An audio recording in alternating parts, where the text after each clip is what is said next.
Assalamualaikum warahmatullahi wabarakatuh. Sebelumnya perkenalkan kami dari kelompok 2 izin menyampaikan ataupun memaparkan presentasi mengenai korespondensi atau surat menyurat dan penataan arsip. Sebelumnya perkenalkan, nama saya Sepia Damerolan sebagai pemateri pertama. Korespondensi atau surat menyurat merupakan alat komunikasi yang memuat informasi yang ditunjukkan kepada orang lain di dalam maupun di luar perusahaan, kantor, ataupun organisasi. Menurut Rusdiana dan Zaskia Zol, ada 3 tujuan menulis surat. Yang pertama, memberitahukan dan menyampaikan informasi. Yang kedua, menerima dan mendapatkan informasi. Dan yang ketiga, memperlancar arus informasi. Adapun agar seseorang penulis dapat menulis secara efektif, maka harus memahami beberapa aspek. Yang pertama, aspek prosedur korespondensif. Yang kedua, topik yang akan ditulis. Yang ketiga, teknis penulisan surat. Yang keempat, penggunaan tata bahasa dalam surat menyurat. Dan yang terakhir, jabatan atau posisi penulis dan penerimaan surat. Mungkin itu saja yang dapat saya sampaikan. Terima kasih. Assalamualaikum warahmatullahi wabarakatuh. Perkenalkan, saya Siti Laila Tusada. Di sini saya akan menjelaskan mengenai fungsi keunggulan surat menyurat dan keunggulan surat dibandingkan dengan media lainnya. Yang pertama, fungsi dan keunggulan surat menyurat. Ada 7. Yang pertama, sebagai alat komunikasi. Yang kedua, sebagai bukti tertulis yang otentik. Yang ketiga, sebagai alat mengikat jika diperlukan sewaktu-waktu. Yang keempat, sebagai alat yang mewakili organisasi. Yang kelima, sebagai pedoman atau dasar untuk bertindak. Yang keenam, keterangan yang dapat memberikan rasa aman dalam aktivitas tertentu. Dan yang ketujuh, membuka historis dari suatu kegiatan sehingga dapat digunakan sebagai bahan riset bagi yang membutuhkannya. Untuk yang kedua, keunggulan surat menyurat dibandingkan dengan media komunikasi lainnya. Ada 3. Yang pertama, lebih hemat. Yang kedua, lebih menjamin rahasia. Dan yang terakhir yaitu lebih normal atau formal. Sekian dari saya, terima kasih. Assalamualaikum warahmatullahi wabarakatuh. Perkenalkan, nama saya Siti Salvia.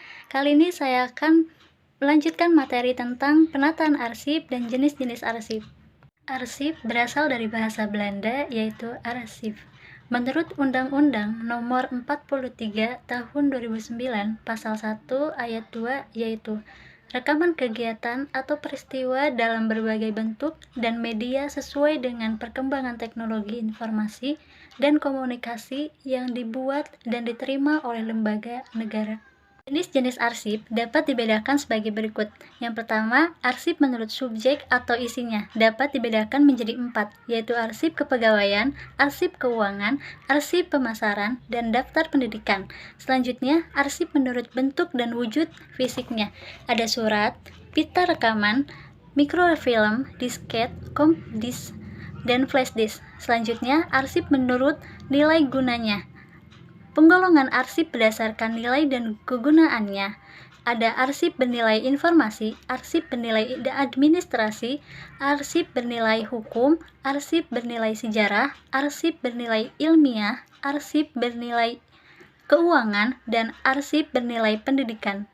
Arsip menurut sifat kepentingannya. Ada arsip tidak penting, arsip biasa, arsip penting, dan arsip sangat penting atau vital. Selanjutnya, arsip menurut fungsinya. Ada arsip dinamis dan arsip statis. Selanjutnya, arsip menurut tempat atau tingkat pengolahannya. Ada arsip pusat dan arsip unit. Selanjutnya, arsip menurut keasliannya. Ada arsip asli, arsip tembusan, arsip salinan, dan arsip petikan. Dan yang terakhir, arsip menurut kekuatan hukum. Ada arsip autentik dan arsip tidak autentik. Poin selanjutnya tentang sistem penataan arsip.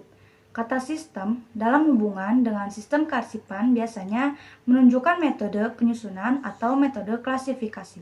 Ada 2 metode pokok untuk menyimpan surat atau dokumen arsip, yaitu yang pertama metode kearsipan mendatar, yaitu penempatan atau penyimpanan arsip atau dokumen atau map dilakukan secara mendatar atau horizontal, di mana arsip dan dokumen disimpan secara bertumpuk pada laci atau rak yang tidak terlalu dalam.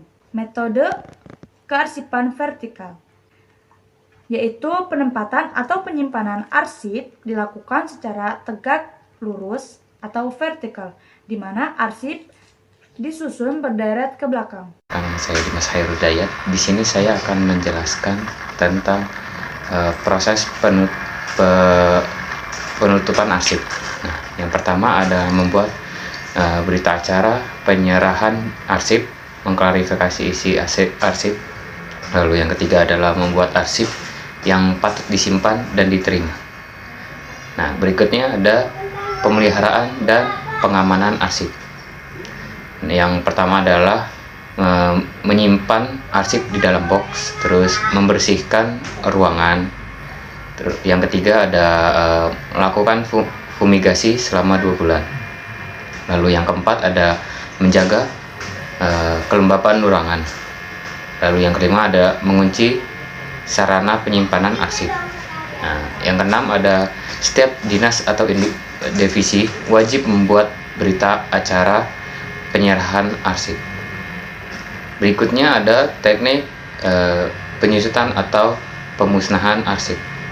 Nah, yang pertama ada dicacah, lalu yang kedua ada yang dibakar, dan yang ketiga adalah daun ulang. Sekian saja yang bisa saya sampaikan. Terima kasih. Cukup itu saja yang dapat kami sampaikan, kurang lebihnya mohon dimaafkan. Sekian, terima kasih. Wassalamualaikum warahmatullahi wabarakatuh.